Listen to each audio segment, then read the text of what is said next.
APNGO అధ్యక్షులు మాజీ అధ్యక్షుడు అశోక్ బాబు గారు నా డిస్మిస్ గురించి మాట్లాడుతూ ప్రెస్ మీట్లో పచ్చి అబద్ధాలు, అన్యాయమైన అబద్ధాలన్నీ మాట్లాడడం జరిగింది.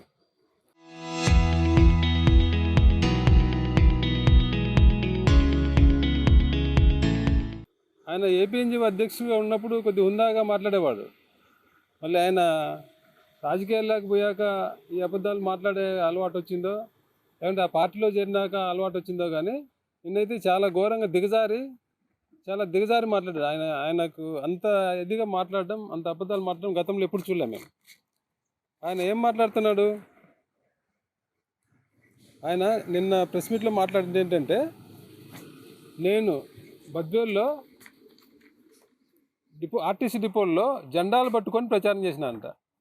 జెండాలు పట్టుకొని ప్రచారం చేస్తూ పలానా పార్టీకి, వైఎస్ఆర్ కాంగ్రెస్ పార్టీకి ఓటేయమని చెప్పి ప్రచారం చేసినానని చెప్పి ఆయన మాట్లాడుతున్నాడు.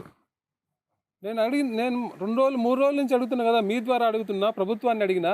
అదే నేను అట్లా జెండాలు పట్టుకుంటే ఒక ఫోటో చూపించండి, ఒక వీడియో చూపించండి, ఏదైనా ఒక ఆధారం చూపించండి అని చెప్తున్నా. మీరు ఆధారం చూపిస్తే నేను కోర్టుకు వెళ్ళడం కాదు, ఉద్యోగం మానేస్తానని కూడా చెప్పిన. కానీ ఎలాంటి ఆధారం చూపించకుండా మేము తప్పు చేసినాము, మేము రాజకీయ ప్రచారం చేసినామని చెప్తున్నారు. కానీ తప్పు చేసింది ఎవరు?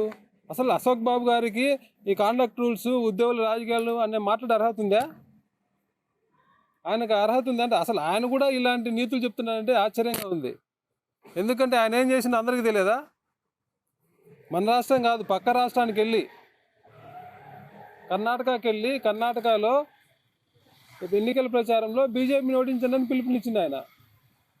స్పష్టంగా వీడియోలు ఉన్నాయి. మళ్ళీ ఆయన నేనేం చెప్తున్నాడు, అది మేము క్లోజ్డ్ డోర్ మీటింగు, ఎవరో వీడియో తీసింది మాకు తెలియకుండా మేము బయట ఎట్లా ప్రచారం చేయలేదని అన్నాడు. అది నిజమా?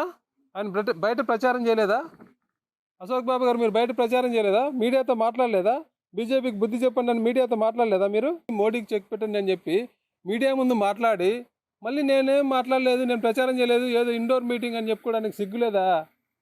అన్ని రోజులు ఏపీఎన్జిఓ ప్రెసిడెంట్గా చేసినావు, ఎమ్మెల్సీగా చేసినావు. ఒక ఉద్యోగికి అన్యాయం జరిగితే అది అన్యాయం అని చెప్పాల్సింది పోయి మళ్ళీ నువ్వు చేసిన తప్పు నువ్వు చేసి అది తాచిపెట్టి నేను తప్పు చేయలేని బుకాయించడమే కాకుండా మళ్ళీ నేను తప్పు చేసినానని నేను ఛాలెంజ్ చేస్తున్నా. మీరు కాదు, మీ పచ్చ మీడియా, పచ్చ జర్నలిస్టులు ఎవరైనా కూడా వెతికి ఎక్కడైనా వెతకండి, సోషల్ మీడియా అంతా వెతకండి.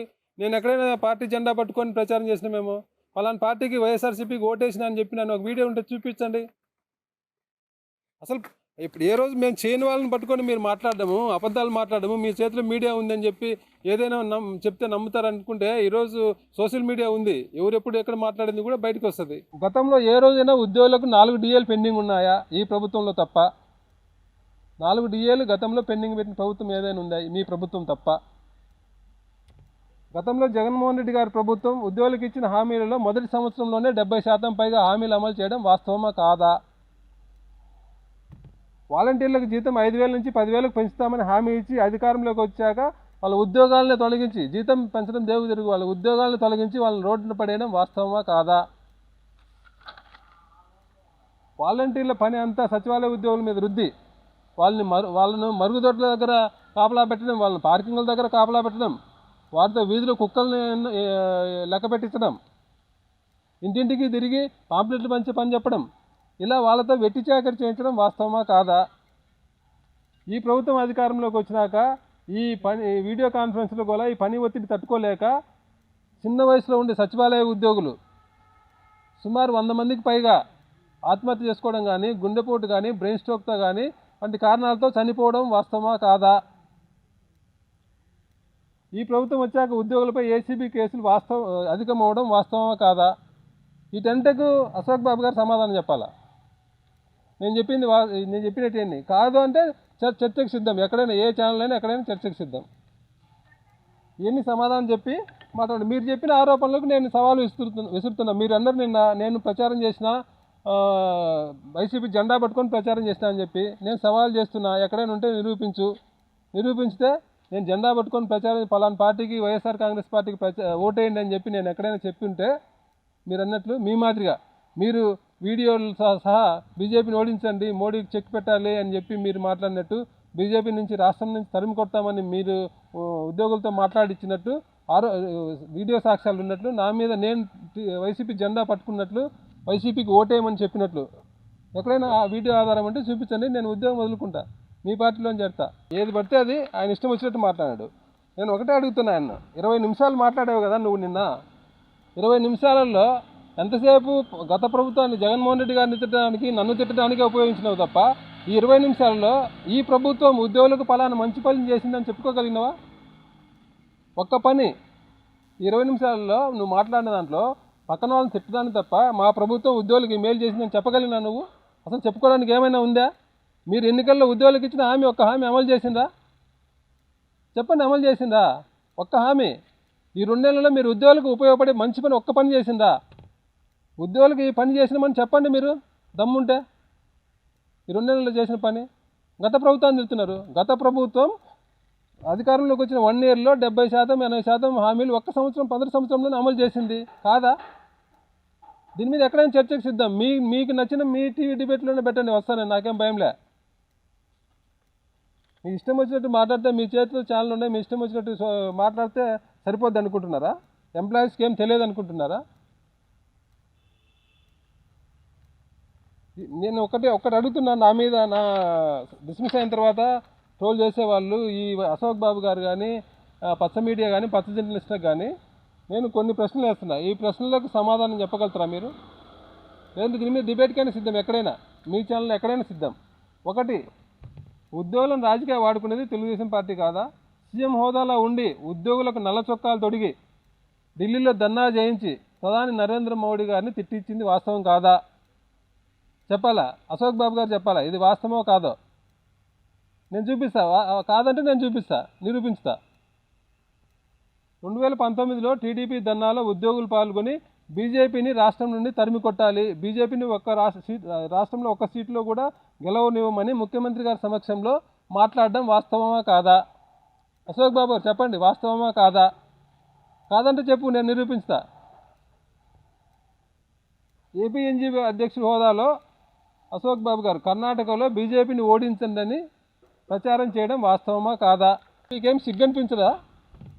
మీ ఇంట్లో వాళ్ళకైనా అసహ్యం మీద మీరు ఇటు మాట్లాడి ఇంటికి వెళ్తే సాయంత్రం ఏదో పనులను మీరు చేసి, అడ్డమైన పనులను మీరు చేసి మిగతా అవతల వాళ్ళ మీద నిందేయడానికి సిగ్గనిపించడంలో మీకు?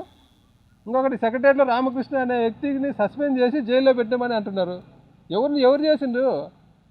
మీరు అందరూ సచివాలయంలో పోయి అడగండి, మీ మీడియా వాళ్ళ అందరినీ కూడా ఎవరైనా ఎంక్వైరీ చేయండి. రామకృష్ణ అనే వ్యక్తిని ఎవరు సస్పెండ్ చేసిండ్రు, ఎవరు జైల్లో పెట్టిండ్రు?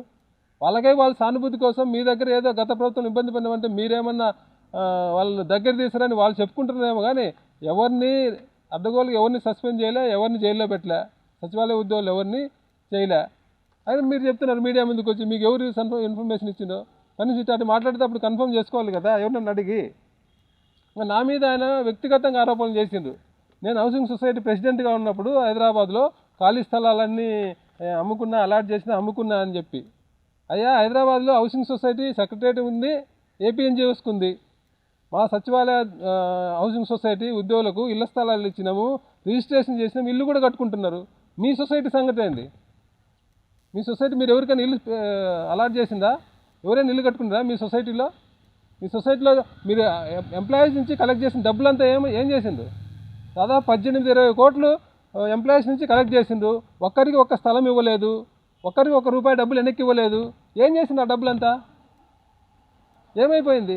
మీది అయిపోయిందా? మా దగ్గర మేము లేఅవుట్లు వేసి, రోడ్లు వేసి, డ్రైనేజ్ వేసి, ఇల్లు కట్టించి రిజిస్ట్రేషన్ చేస్తే మా సొసైటీ మీద నువ్వు ఆరోపణలు చేస్తున్నావా? ఏమైనా సిగ్గుండాలి కదా. నా మీద ఎంక్వైరీ రిపోర్ట్ అని అన్నాడు. ఎంక్వైరీ రిపోర్ట్ మీద చూపిస్తున్నా.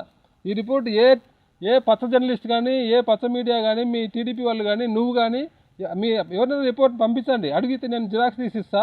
ఈ రిపోర్ట్లో ఎక్కడైనా కూడా నేను చిన్న అవకతవక కానీ, అలాట్మెంట్లో అవకతవకలు చేసినట్టు కానీ, నా మీద వ్యతిరేకం కానీ ఒక్క రిమార్క్ ఉంటే చూపించండి ఈ రిపోర్ట్లో. ఖాళీ స్థలాలు గతంలో అక్కడ నెక్నాంపూర్లో ఏం జరిగింది? మా ఎంప్లాయీస్కి అలాట్ చేసిన స్థలంలో పక్క విలేజ్ వాళ్ళు వచ్చి బలవంతంగా 10-15 అంటే ఎవరైనా చనిపోతే ఆ ఊరిలో వచ్చి అక్కడ పూడ్చేవాళ్ళు, సమాధులు కట్టిండ్రు. ఆ సమాధుల్లో ఇల్లు కట్టుకోవడం ఇబ్బందిగా ఉందని నా దగ్గరికి వచ్చి అడిగితే గతంలో అంతకుముందు ఉన్న ప్రెసిడెంట్ పట్టించుకోకపోతే నా దగ్గరికి వచ్చి నేను వెళ్ళి అక్కడికి నిలబడి అక్కడ ఎవరు ఇది మా స్థలము మీరు సమాధులు పెట్టేదానికి లేదని చెప్పి వాళ్ళతో లెటర్ రాపించుకొని ఆ సమాధుల మీద అంటే సమాధులు ఉండే దగ్గర వాటిపైన ఇల్లు కట్టుకోవడానికి ఎంప్లాయీస్కి ఇబ్బంది అవుద్దని చెప్పి దాన్ని పార్కుగా సమాధులు ఉండే స్థలాన్ని పార్కుగా మార్చి పార్కు స్థలాన్ని లేఅవుట్ వేసి ఇల్లుగా మార్చి అది అలాట్ చేసిన అది తప్పంటే ఎంప్లాయీస్ ఇబ్బంది పడుతున్నారు ఇల్లు కట్టుకోవడానికి కానీ ఒక ప్లేస్ నుంచి ఇంకో ప్లేస్కి మార్చి ఇల్లు అలాట్ చేస్తే తప్ప మీ మాదిరి ఏమి అలాట్ చేయకుండా ఎంప్లాయీస్ అంతా డబ్బులంతా అకౌంట్లో పెట్టుకొని దాని మీద వచ్చి వడ్డీలు తినుకుంటా ఎంప్లాయీస్కి స్థలాలు ఇవ్వకుండా ఇబ్బంది పడితే అది కరెక్టా? నేను ఛాలెంజ్ చేస్తున్నా మీకు ఈ ఎంక్వైరీ రిపోర్ట్లో నా మీద ఎక్కడైనా రిమార్క్ ఉంది నేను అవకతవకకు పాల్పడిన రిమార్క్ చూపించండి నేను అన్నీ వదిలేసుకుంటా మీ పార్టీలో చేరతా నేను ఇదేంది ఉద్యోగం వదిలేస్తా మీ పార్టీకి సేవ చేస్తా ఏం పదవి లేకుండా జీవితాంతం చూపించండి నేను ఏదైనా అవకతవకలు పాల్పడినాన్ని చూపించండి సెక్రటరియట్లో కూడా నేనేదో సీట్లు మార్చేటప్పుడు అవకతవకలు పాడి ఫైనాన్షియల్ ట్రాన్సాక్షన్ అన్నారు సెక్రటరియట్లో ఎవరు అలాంటి పనులు చేస్తారో ఇక్కడ ఏం చెప్పాలి నేనేం ఎవరు ఇవ్వాల్సిన పనిలే మా సచివాలయ ఉద్యోగులు అందరికీ తెలుసు ఎవరు అలాంటి నేను చేస్తానో వేరే వాళ్ళు చేస్తారో అందరికీ తెలుసు నా మీద ఎలాంటి మార్పు ఉందో అందరికీ తెలుసు కాబట్టి దాని గురించి నీకు కానీ ఇక్కడ ఎవరికి వివరణ ఇచ్చుకోవాల్సినంత అవసరం లేదు.